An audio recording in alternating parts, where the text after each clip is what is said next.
tingnan nyo dito yung balita ng GMA News. Ang sabi nila dito, ang inyong GMA Network pa rin ang hinirang na pinagkakatiwalaang network ng mga Pilipino sa 27th Reader's Digest Trusted Brand Awards. Pinagkatiwalaan daw sila. Pinagkakatiwalaang network ng mga Pilipino. Kung sabaga, sila yung hinirang. Ngayon, tingnan po natin yung reaction. Ang reaction dito is 8,600.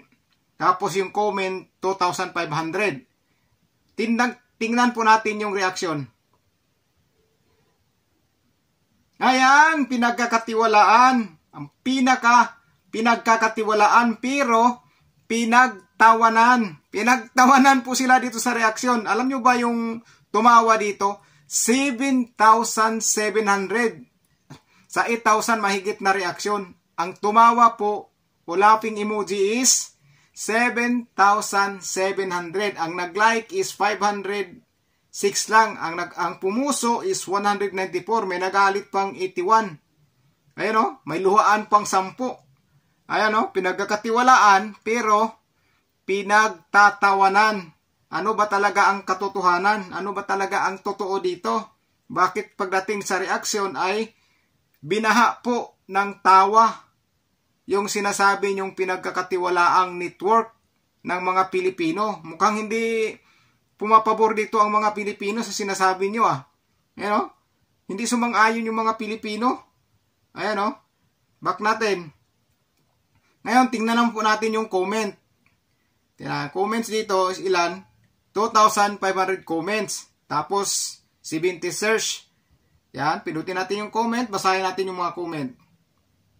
Dito naman yung kay Roro. Basahin natin. Didis vlogger na ang pinagkatiwalaan. Imagine, daming 80-80 sa Pilipinas. Mali kayo, Jamie. Bawal sa Pinas ang legit na journalist.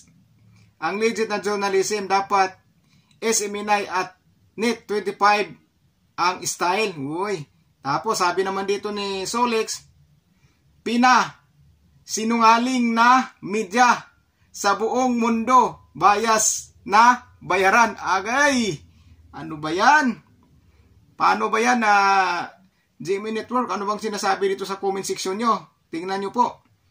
GMA is the most trusted bias media of all time. Ang sabi dito, hindi ko mabasa yung pangalan niya.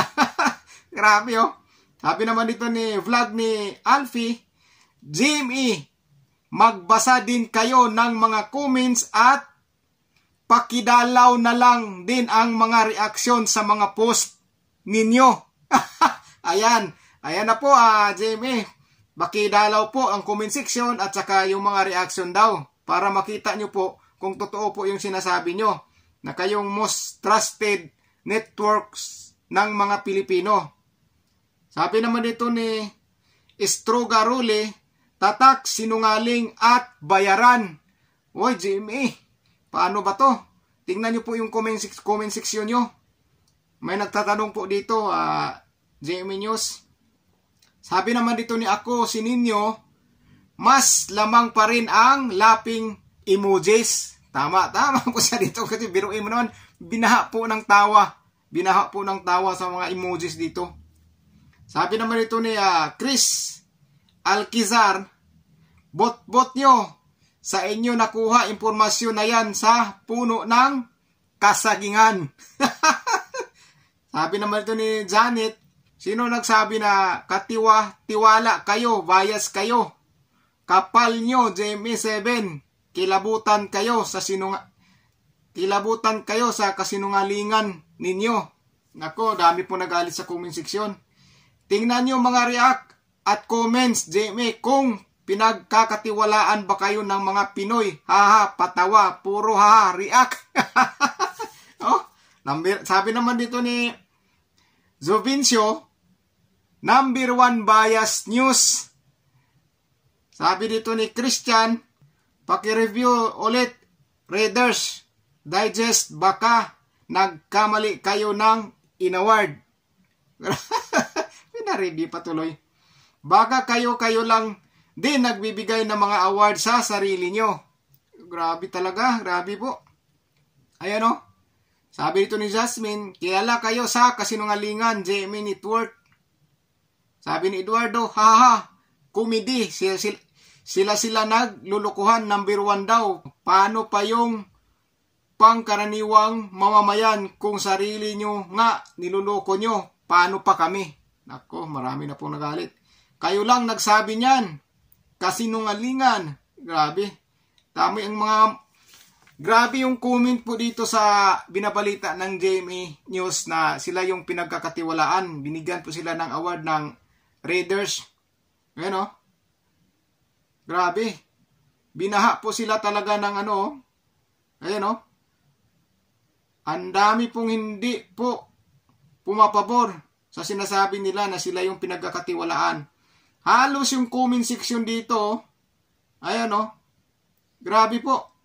Ayan o. Binaha sila ng pambabas sa comment section. Ayan. Grabe. Grabe po. Yung matatawa ka na lang po talaga sa binabalita nila dahil kabaliktaran po doon sa comment section at saka sa reaction nila. Kabaliktaran po talaga. Marami pong hindi naniniwala doon sa binabalita nila na sila ang pinagkakatiwalaang network ng mga Pilipino. Pagdating sa reaction at saka comment section, binaha po sila na mga pangbabas na mga tao. Baka siguro binilang nila sa mga nanonood.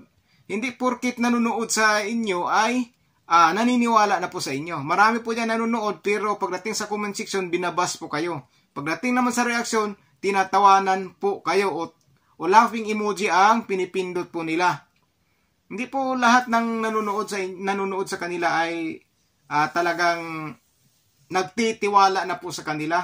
Hindi po yan totoo. Dahil pagdating nga sa reaction, tingnan yung mga emoji na laughing emojis. Napakarami po binabaha. Yung nag-like is 500 mahigit lang po. Pagdating naman po sa comment section, nako po, katakot-takot na pambabas. Kakatakot-takot po talaga. Binaha po talaga yung binabalita nila. Ano ba talaga ang katotohanan? Bakit pagdating sa reaction at saka sa comment section ay hindi po totoo yung sinasabi nyo na kayong pinagkakatiwalaan? Dahil tingnan nyo naman, binabas yung balita nila. Binabas po talaga. Pagdating sa reaction, ayan, pinagtatawanan. Hindi po naniwala yung mga tao. Hindi po nag-agree dun sa binabalita nila na sila ang pinagkakatiwalaang network ng mga Pilipino. O di ba? Yan ang realidad. Yung ibabalita mo pero kabaliktaran doon sa reaction at saka doon sa comment section. Dapat siguro tinitingnan din naman nila yung reaction at saka yung comment section. Diyan siguro magugulat po sila. Parang napapahiya sila dyan sa binabalita nila dahil kabaliktaran po doon pagdating sa comment section at saka sa reaction. So yun lang po mga kababayan. Mukhang kabaliktaran po yung binabalita ng GMA News sa kanilang network na pinagkakatiwalaan daw. Nakatanggap ng award. Pero pagdating sa comment section at reaction ay kabaliktaran po. So yun lang po. Ingat po kayo mga kababayan. Maraming salamat po sa inyo. God bless po sa inyong lahat.